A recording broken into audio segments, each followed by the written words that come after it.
ACP fake వీడియోల హోంమంత్రి అనిత వార్నింగ్లు, సాక్షికి నో రిలీఫ్. ఈ మీడియా యుద్ధం అనేది చాలా పెద్దగా జరుగుతుంది కదా వరుసగా. ఇప్పుడు వాస్తవంగా ఒక మీడియా మిత్రుడి మీద కేసు పెట్టారని కూడా పత్రికల్లో వస్తుంది. ఇంకొన్ని వివరాలు వచ్చాక మనం దాని మీద ఏమైనా అవసరమైతే కామెంట్ చేయొచ్చు. కానీ బట్ ఈ ఫేక్ వీడియోలు వీటి మీద స్టార్స్ కూడా వెళ్ళి తెచ్చుకోవడం ఇదంతా జరుగుతుంది. ఆంధ్రప్రదేశ్కు సంబంధించినంత వరకు వైసీపీ వాళ్ళకు ఇప్పుడు వాళ్ళ అధికార ప్రతినిధిగా ఉన్న శ్యామలను కావచ్చు, లేకపోతే సాక్షి ఎడిటర్ను కావచ్చు, కొన్ని ఏమో ప్రకటించిన వార్తలు చేసిన వ్యాఖ్యల కోసం, ఇంకోటేమో వీడియోల కోసం పిలిపించటము, ఇట్లాంటివన్నీ కూడా జరుగుతున్నాయి.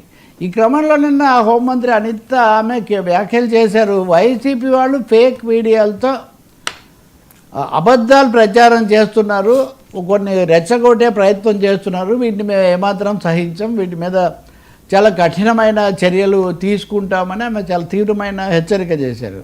అంటే నిజంగా వాళ్ళ దృష్టిలో ఏమైనా ఉన్నాయనేది ఒకటైతే, ఏది ఫేకు ఏది ఫ్యాక్ట్ అన్నది కూడా తర్వాత దాని పద్ధతిలో వెళ్తారు అని.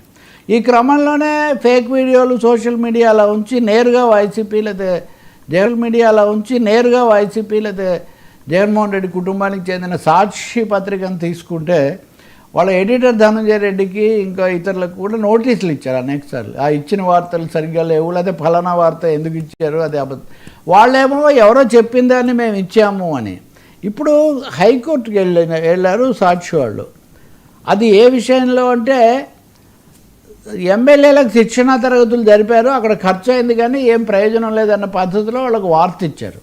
ఇది సభను అగౌరవపరచడం అని అక్కడ ఒక నోటీస్ ఇచ్చారు సాక్షికి. హక్కుల నోటీస్ అంటారు కదా, ప్రివిలేజ్ నోటీస్ ఇచ్చారు, సభా హక్కులకు భంగం కలిగించారని. ఈ నోటీసును ఉపసంహరించుకోవాలి అని సాక్షి తరఫున వీళ్ళు హైకోర్టుకి వెళ్ళారు. హైకోర్టు విచారించిన తర్వాత ఇక్కడ మళ్ళీ డబుల్ సాక్షికి షాకు, పిటిషన్ తోసివేత అని ఒక వార్త. ఇది అప్పుడే కాదు, అవసరమైతే తర్వాత రండి అని చెప్పారని వాళ్ళు కొంత దాన్ని సర్దుబాటు చేసుకుంటూ ఇచ్చిన వాళ్ళ వార్త. ఈ రెండు వార్తల మధ్యలో నిజంగా హైకోర్టు ఏం చెప్పిందని కనుక మనం చూస్తే, హైకోర్టు న్యాయమూర్తి ఒకటే చెప్పారు, మీరు ముందుగా వచ్చారు, ముందే కూర్చున్నట్టుగా, ఒకవేళ సభా హక్కుల సంఘం మీ మీద వ్యతిరేకంగా చర్య తీసుకుంటే, అదే ఆ చర్య కనుక ఒకవేళ చట్టవిరుద్ధమైతే అప్పుడు మేము జోక్యం చేసుకుంటాము. ఇప్పుడు దీన్ని విచారించాల్సిన అవసరం మాకేం కనిపించట్లేదు, కాబట్టి ఇప్పటికిప్పుడు మేమేం దీన్ని నిలుపుదల చేయటం లేదు. అయితే వాళ్ళు దీన్ని నిలుపుదల చేయడానికి నిరాకరించారు. అదే సమయంలో శాసనసభ హక్కుల సంఘం చెప్పేది కూడా మా తీర్పుకు లోబడి ఉంటుంది అనే ఒకటి కూడా ఇచ్చారు. సో దీన్ని మిశ్రమంగా మనం తీసుకోవచ్చు. కానీ బట్ ఇమీడియట్ కాంటెక్స్ట్లో చూస్తే వాళ్ళు కోరిన రిలీఫ్ అయితే వాళ్ళకు లభించలేదు, ఎందుకంటే దాన్ని ఆపడానికి సిద్ధపడలేదు. కాబట్టి ఇంకా చాలా ఇట్లాంటివి మనకు కనిపిస్తున్నాయి. వివేకానంద రెడ్డి కేసులో సునీల్ యాదవ్ సిబిఐని మళ్ళీ తీసుకొని రావాలని చెప్పి వాళ్ళు చెప్పినటువంటిది, కానీ అలాగే ఈ కల్తీ మద్యం దీని మీద ఇంకా కొన్ని, కానీ ఇవన్నీ చాలా జరిగాయి. సో వీటన్నిటి మీద ప్రతిపక్ష నాయకుడు కౌన్సిల్లో బొత్స ఈరోజు మీడియాతో మాట్లాడుతున్నారు. ఆయన చాలా తీవ్ర స్థాయిలో, మామూలు అప్పుడప్పుడు మాట్లాడతారు కదా వాళ్ళ పార్టీ తరఫున.